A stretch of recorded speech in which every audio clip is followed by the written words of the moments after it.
Bonjour, je vous propose quelques exercices pour la leçon numéro 5, série de Laurent et résidus. Bien, alors regardez le premier exercice, on ne va pas en faire beaucoup, on va en faire deux. Regardez, je prends la fonction f de z égale 1 sur z, z moins 1 au carré. Après, la fonction g définie par g de z égale exponentielle iz sur z moins i à la puissance 3. Regardez, là j'ai pris un 2, là j'ai pris un 3. Et puis une autre un peu exceptionnelle, h de z égale z4 exponentielle 1 sur z. La question ici, c'est calculer le résidu de f en 0. Qu'est-ce que c'est que le résidu? Le résidu de f en 1. Résidu de g en i. Et résidu de h en 0. Voilà, 4 petits résidus à déterminer. Ça va nous permettre de revoir un peu les formules. Prenons le f. f de z, c'est 1 sur z, z moins 1 au carré. Alors, le 0, parce que ça s'annule en bas pour 0, le 0 est un pôle simple. Le 1 est un pôle double. Commençons par le 0. Je signale quand même, pour être honnête, que ce n'est pas parce que ça s'annule en bas que c'est un pôle simple ou double, etc. Parfois, c'est un faux, entre parenthèses, pôle. C'est un pôle qui n'y est pas, la vérité. Alors, la vraie façon en maths pour voir qu'on a un pôle, c'est de développer en série de Laurent. Bon, en général, 90% ça marche pour nous. Alors, 0 est un pôle simple de f. Quel est le résidu? Un rappel. Si Z0 est pôle simple de f, qui s'écrit P de z sur Q de z, alors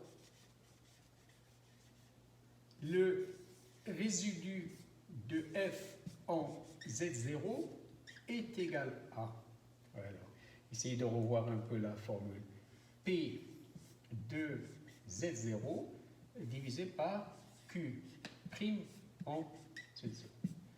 Ben, c'est le cas, ça c'est un rappel, c'est le cas ici, 0 est un pôle simple, le P chez nous c'est le 1, Q c'est z, z moins 1 au carré, il va falloir calculer Q'.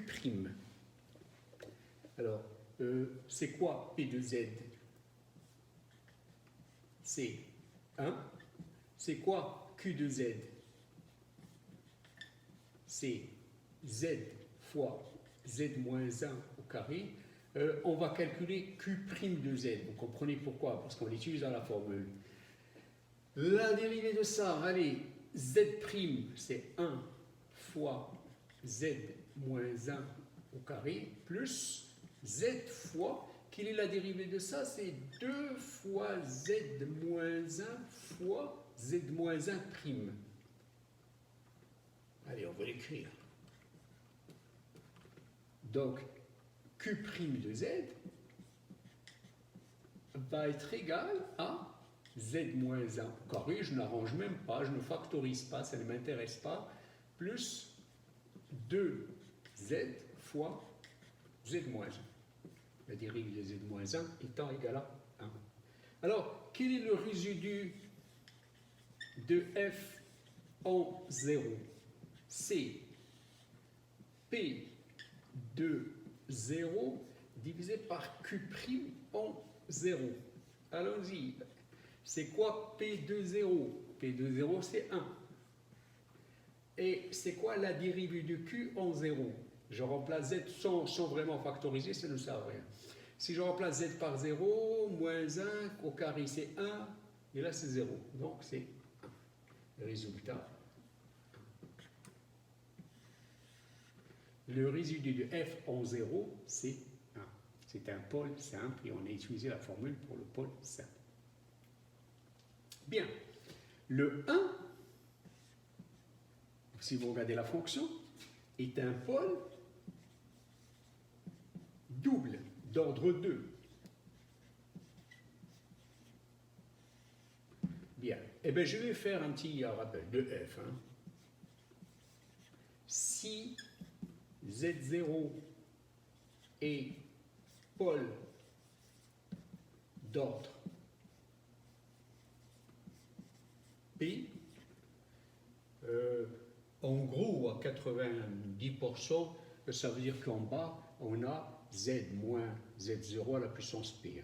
Bon, je dis ça parce que si vous faites spécialité maths, il faut se méfier parce que dans certains cas, on est trahi. Il faut passer par la formule de la série de Laurent.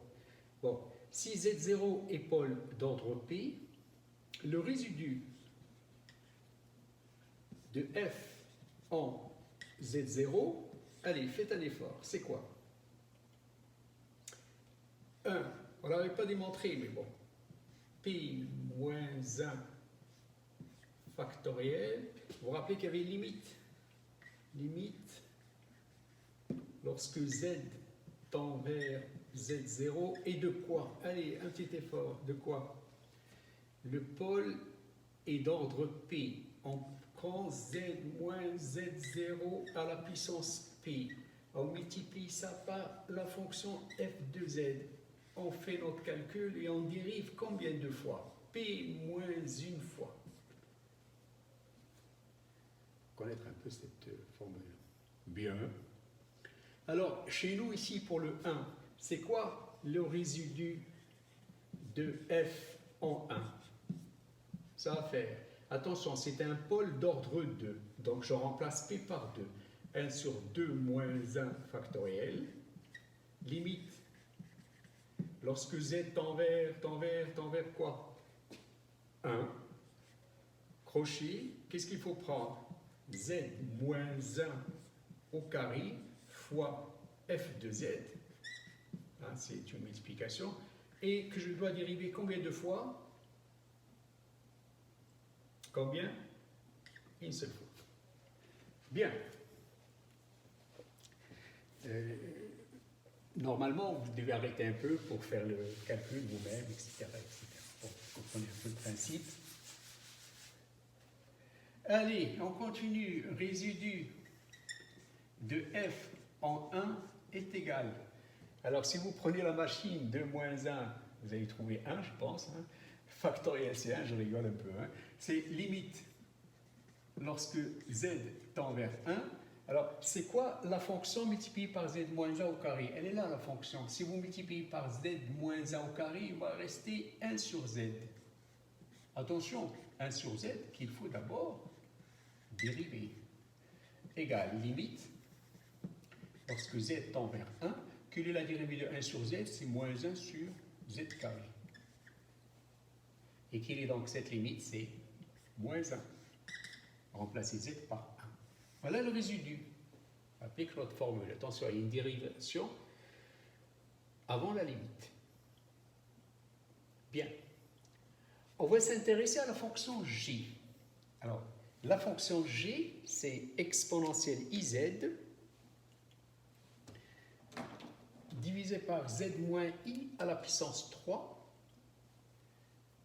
Et on s'intéresse à i, au pôle i. Bien. On va dire, je vais la réécrire. G de z est égal exponentielle i z divisé par z moins i à la puissance 3. Alors, i est un pôle pas simple, pas du tout, d'ordre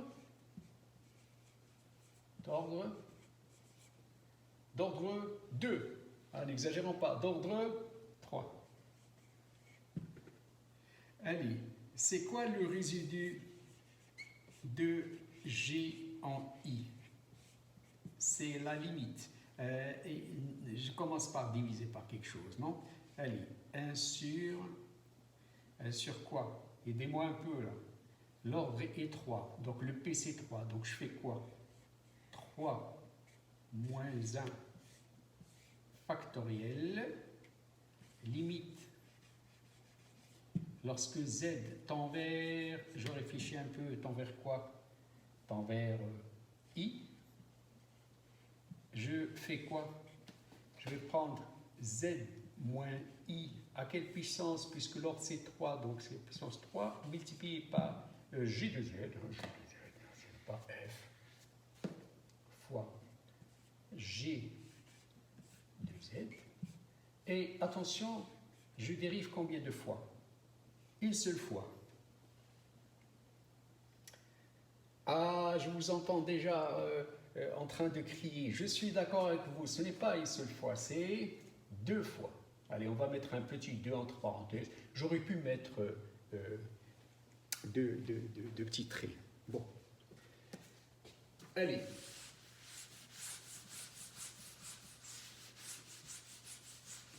Qu'est-ce que ça donne tout ça? C'est quoi g de z multiplié par z moins i à la puissance 3? Regardez, si vous multipliez g de z par z moins i à la puissance 3, ça va se simplifier, il va rester exponentiel. Donc, le résidu de g en i est égal à 3 moins 1, 2, factoriel 2, c'est 2 fois 1, donc n demi, limite, lorsque z tend vers i, alors on a dit ce produit c'est exponentiel, exponentiel iz, et que je dois dériver combien de fois? 2 fois, je peux mettre ça comme ça. Attention, une première fois, la dérivée une première fois, ça va faire i exponentielle iz. Et une deuxième fois, il y a encore le i qui sort, donc ça va faire moins 1 exponentielle iz. Je vais vérifier. Donc, notre résidu de g en i va être égal à 1 demi, limite, lorsque z tend vers i, de quoi? De moins exponentielle iz. Or, c'est quoi cette limite? Lorsque z tend vers i, vous allez avoir exponentielle moins 1. Donc, vous allez avoir moins 1 demi exponentielle moins 1. Voilà la valeur de résidu. Bien. Il faut connaître un peu les formules. Bien. Qu'est-ce qu'on peut faire pour le h? Attention, le h est spécial. Le h est particulier. Le h est... Bon, on voit qu'il y a un problème en 0, mais bon, le 0 est dans l'exponentiel. Il faut se méfier un peu de ces situations. Les situations où le problème est à l'intérieur de l'exponentiel, etc. Bien. Pour ce genre de fonction, on n'a pas d'autre choix que de développer en série de Laurent. Alors, je fais un petit rappel.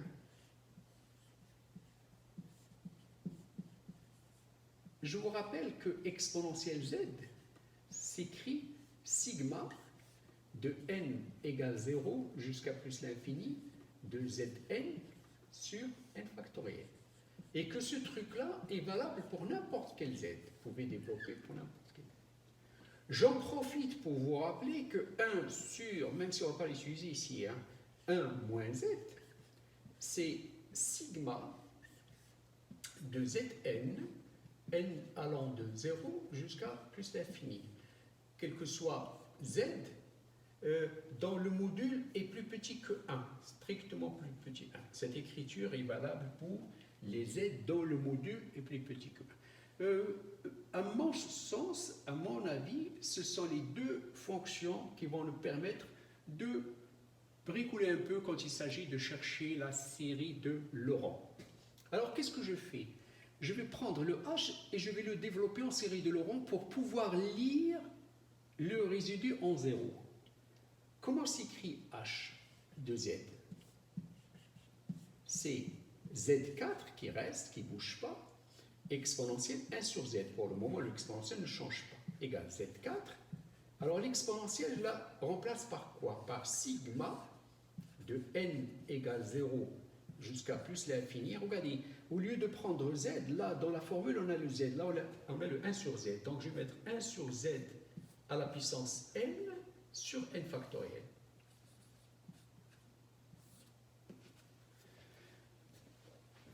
Regardez un peu ce truc-là. Hein.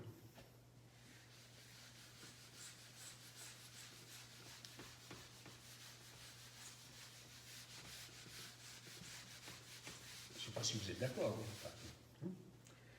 Allez, le h de z va être égal. Je laisse le z4 pour le moment. Et c'est quoi ce sigma? Eh bien, je m'en débarrasse un peu. J'écris la somme pour n égale 0, pour n égale 1. Alors, pour 0, je peux l'arranger un peu. Hein. Je peux l'arranger déjà. Alors, pour le moment, je laisse le sigma. N égale 0, je commence par l'arranger un peu. Ça va me faire quoi? 1 à la puissance n, c'est 1, et le z descend en bas. Donc, c'est 1 sur n factoriel zn. Allez, maintenant, j'enlève le sigma. Ça me permettra de mieux comprendre. Égal z4. Regardez. Si n est égal à 0, 0 factoriel, c'est 1. Z à la puissance 0, c'est 1. Donc, ça va faire un 1. Plus, si n est égal à 1, je vais trouver 1 sur 1 factoriel. Bon, je peux le mettre. Z plus 1 sur 2 factoriel z carré plus 1 sur 3 factoriel z3 plus 1 sur 4 factoriel z4. Ah, vous allez me dire, il faut s'arrêter. En fait, je vais arrêter quand j'aurai le 5. Parce que le 5 en bas, simplifié avec le z4, va me donner un z. Un z en bas, c'est ça qui m'intéresse. 1 sur 5 factoriel, z5. Je dépasse un peu, plus 1 sur 6 factoriel, z à la puissance 6, plus, etc. Alors, je me débarrasse de ce z4 en le mettant à l'intérieur. J'ai z4 plus z3. Ça fois ça, z3 plus z carré sur 2 factoriel. Plus z sur 3 factoriel. Plus le z4 se simplifie. Qu'est-ce qui reste? 1 sur 4 factoriel. Plus... là, je vais avoir 1 sur 5 factoriel fois z, plus, là, je vais avoir 1 sur 6 factoriel fois z carré, etc. Et rappelez-vous un peu ce qu'on avait dit la dernière fois. D'abord, pour ceux qui font ça en spécialité, hein, regardez, vous allez avoir z, z carré, z3, etc. Donc, il n'y a pas d'ordre pour le z. Hein. Ça ne s'arrête plus. Et le fait de dire que 0 est un pôle d'ordre simple est une connerie, parce que, regardez, ça ne s'arrête plus en puissance. Bon, où est-ce qu'il est le résidu de h en 0? Qu'est-ce qu'on avait dit la dernière fois? Que dans le développement en série de Laurent, je vous rappelle que le développement en série de Laurent, autour de 0, c'est des z, n, z3, z4, etc. C'est des 1 sur z, 1 sur z carré. Eh bien, c'est le coefficient de 1 sur z. En général, c'est le coefficient de 1 sur z moins z0. Eh bien, regardez, c'est 1 sur factoriel 5. Bon, enfin... on va s'amuser un peu, on va calculer ça. 5 fois 4 fois 3 fois 2 fois 1 égale. Ça va faire 6, et là ça va faire 20. Ça, c'est 120. Hein, 120, et le problème c'est qu'il faut multiplier par 1. Allez, 1 sur 120. Bien, voilà donc pour notre exercice. Des choses à refaire. Hein. Exercice 2.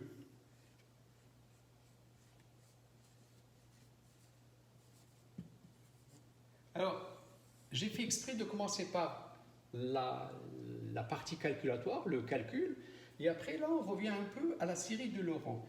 On va dire, je vais prendre cette fonction, f de z égale 1 sur z moins 1 multiplié par z moins 2. Et je vais vous demander la série de Laurent. Mais je vais vous donner les disques sur lesquels vous devez développer cette fonction. Alors ça, c'est la partie tordue. Hein. Donc, si vous n'aimez pas, vous arrêtez là. Ça, c'est la partie tordue. Vous vous rappelez que c'est avec ça qu'on avait commencé le cours. Série de Laurent. Bien. Alors, donner. C'est la question. Le développement en série de Laurent, on dit. Hein. Allez, on va dire série de Laurent.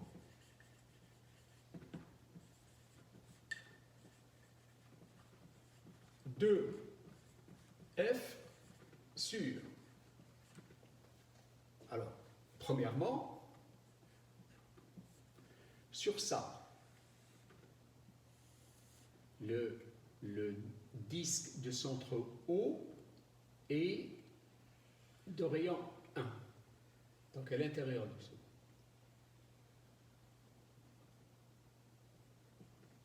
Centre O, rayon 1. Deuxièmement, on va prendre ça. Voilà le 1, et on va prendre le disque du centre 1 et de rayon 1. Bon, il semble être un peu plus gros, mais bon, c'est à la main, c'est un peu tordu. Donc, sauf, en fait, c'est le disque privé du point 1, parce que la fonction n'est pas définie en 1. Donc, sur ça, là, ça va passer par 2, et là, ça passe par 0. Et puis, troisièmement, sur ça, voilà le 1, voilà le 2. Je vais prendre le disque qui passe par 1, le cercle qui passe par 1, le cercle qui passe par 2. Et ça va me faire, rappelez-vous dans le cours, on a appelé ça une couronne, sur cette couronne. Alors, le développement n'est pas le même, hein, le développement change. Alors, ça c'est pour les gens qui s'intéressent au développement de Laurent, il faut quand même s'entraîner un peu. On va faire un seul exercice. Alors, le développement de cette fonction sur ça, ça et ça. Alors, en général, on utilise un peu ce qu'on a rappelé tout à l'heure, soit l'exponentielle, soit le 1 sur 1 moins z. Alors, je vais rappeler un peu l'élément qu'on va utiliser. 1 sur 1 moins z, ou moins quelque chose, je vais mettre W, hein, est égal, si vous avez ça, et si le module de votre nombre complexe est inférieur à 1, vous pouvez l'écrire sigma de W à la puissance n. N égale à 0 jusqu'à plus l'infini. Mais il faut se méfier, parce que en général, le W, c'est votre Z. Et votre Z n'a pas toujours une norme, un module, pardon, plus petit que 1. Par exemple, ici, que vérifie Z? Module plus petit que 1, puisqu'on est sur ce disque. Là, attention, c'est module de, si vous êtes là, la distance, module de Z moins 1, inférieur à 1. Et là, si vous prenez un Z, le module de Z, si vous prenez un, il dépasse 1 et il est plus petit que 2. Tout ça, ça demande réflexion. J'avais dit que c'était une partie tordue. Hein. Bon. Alors, il faut chercher le développement de Laurent de cette fonction sur le 1, le 2 et le 3, c'est-à-dire séparément. Hein.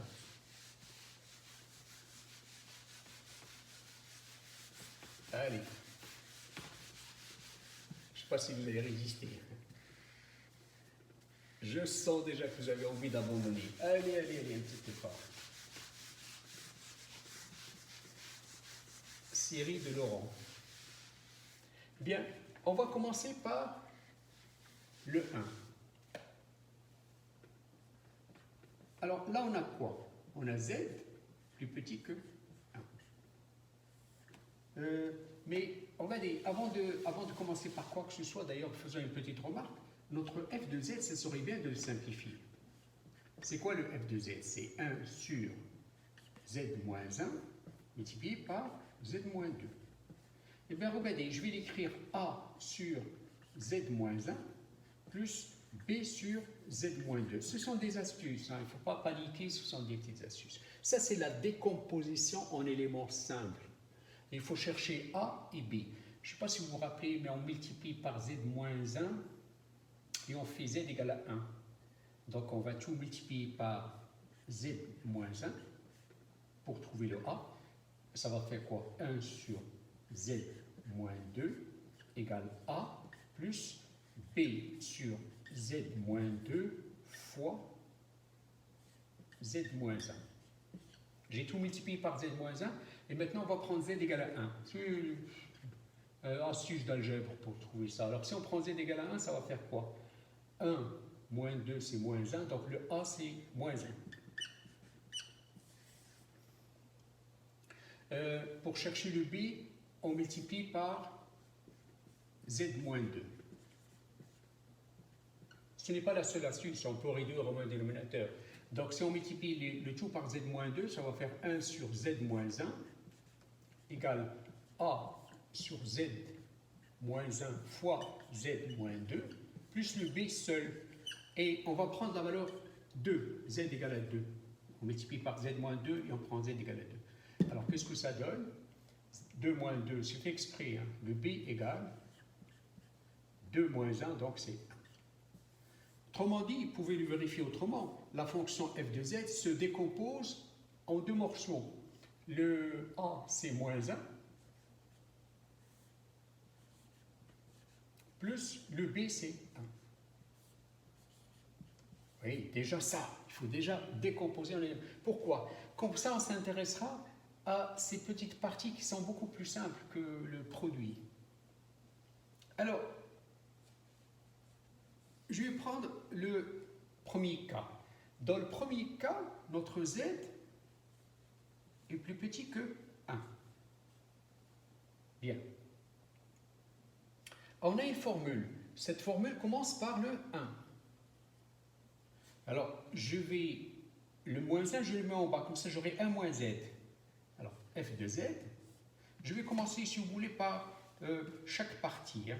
Moins 1 sur z moins 1, c'est 1 sur 1 moins z. Donc, comme le z est un module plus petit que 1, ça va s'écrire sigma de zn. N allant de 0 jusqu'à plus la. Donc, j'ai déjà développé le premier morceau. Maintenant, je dois développer le deuxième.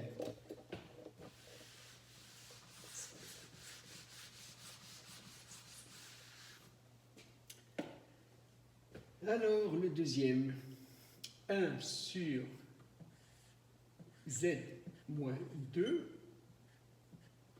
J'ai le module de z qui est plus petit que 1. Je fais apparaître un 1, donc je vais factoriser par 2. La vérité, je vais factoriser par moins 1,5, par le moins et par le 2. Comme ça, j'aurai 1 sur... Et si je factorise par 2, ça va faire 1 moins z sur 2. Alors, si je remets le 2, ça va faire 2 moins z. Et comme j'ai le moins 1, c'est z moins 2. Alors, regardez le z, le module de z sur 2. Il est égal à module de z divisé par 2. Mais comme le module de z est plus petit que 1, ça c'est plus petit que 1,5, qui est encore plus petit que 1. Donc je peux utiliser cette formule. Hein. Allez, ça va faire un peu tendu, hein, moins 1,5, sigma 2 z sur 2 à la puissance n sur n factoriel. Le w c'est z sur 2. N égale 0 jusqu'à plus l'infini.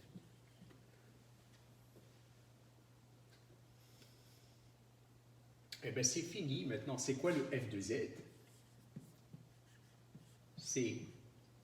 On a déjà développé la première, c'est sigma de zn, n allant de 0 jusqu'à plus l'infini, moins 1 demi, sigma de Zn, ça je peux l'écrire Zn sur 2n, n factoriel. N allant de 0 jusqu'à l'infini. J'ai un sigma, c'est ce que je veux.